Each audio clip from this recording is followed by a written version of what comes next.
On August the 11th, 2015, Ueli Stecks finished off his monumental summer project to summit all 82 4,000 metre peaks in the Alps, all by the power of his own legs. We caught up with the Swiss machine to find out just how much of a challenge it was. So Ueli, well done on the project. Thanks. It seemed, I hope you don't mind me saying this, it seemed quite an unusual project for you. It's not the sort of thing you normally do. Yeah, it was kind of like, for me, something new, like doing a project like that. Kind of like the last 15 years I've spent so much time on expedition. You sit around in tents and waiting for good weather, and I was just up like, I want to do something where I can move, and it was perfect. It was such a great project. Was it a lot of walking, or did you tend to pick technical routes? First I wanted to do more technical routes, but as soon as I was here in the Mont Blanc Massif, everything was quite dry already, so it doesn't make any sense to climb any faces, so it turned out to be most like quite regular routes. What do you find? Yes, very well. Happy? A little bit better here. I think the weather is clearing up, so it's gonna work. How are the conditions? Yeah, down on the glacier is a pain in the ass, but I mean, it just got almost sometimes to the hip. But here it's more frozen, and yeah, it looks like the rock is gonna be covered with water ice, so it will be a challenging traverse, but that's what we want. And you did most of it on your own, because what happened to Mickey? You started out with Mickey Volleben and he got injured, right? We started a project together, yeah. The idea to do the whole project, and we climbed Piz-Bernina, and then we climbed 4 other peaks, and then unfortunately he had a bad landing with his paraglider, so he had to give up after 5 peaks.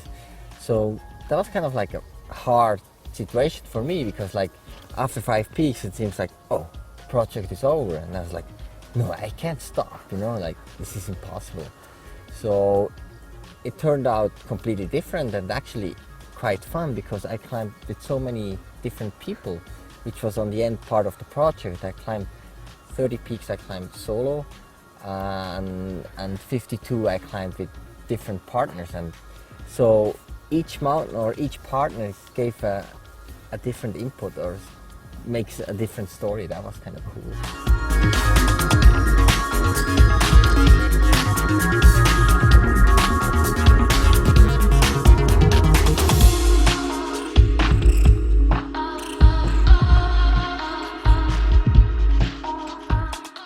What's it got you excited for now? It sounds like it's almost like a new perspective on climbing. Climb with lots of different people, maybe easier routes.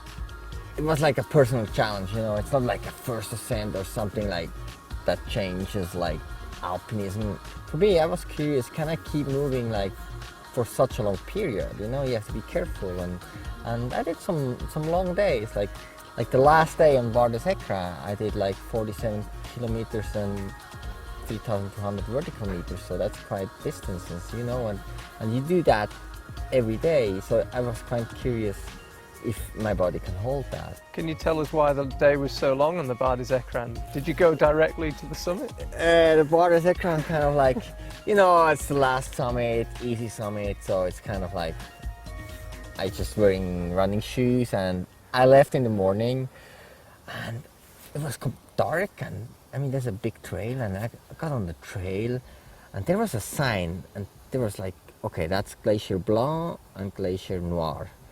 And there was an arrow as well, and I was sure the arrow goes to the left.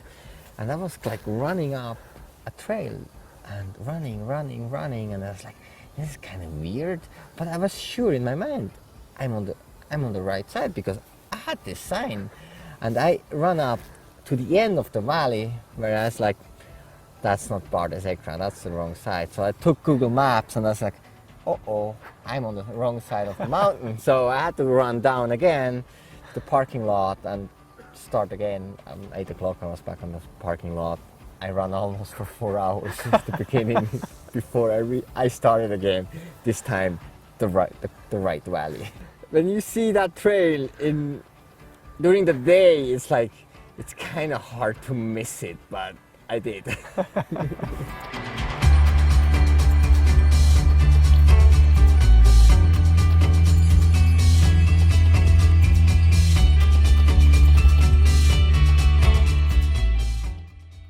So what are your plans for the future? Do you have something? And you've just finished this big project. We don't want to say what's next straight away, but it's interesting to hear how it's changed your perspective.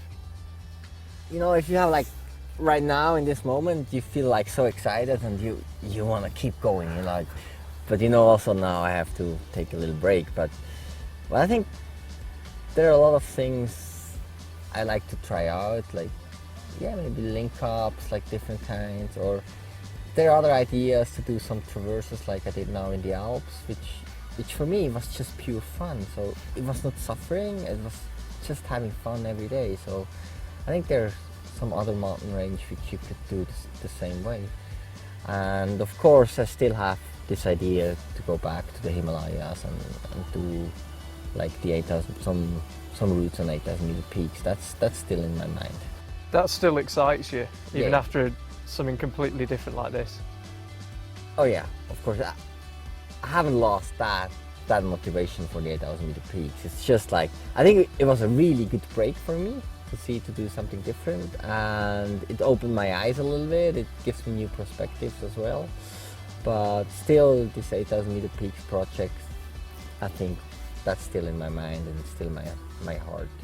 So we're not going to see you just climbing the classic ridges of the Alps. We're still going to see the big 8,000s, the big projects. Yeah, I think there are a few big projects I still want to do. I can't get retired with 40 years, so that's not possible.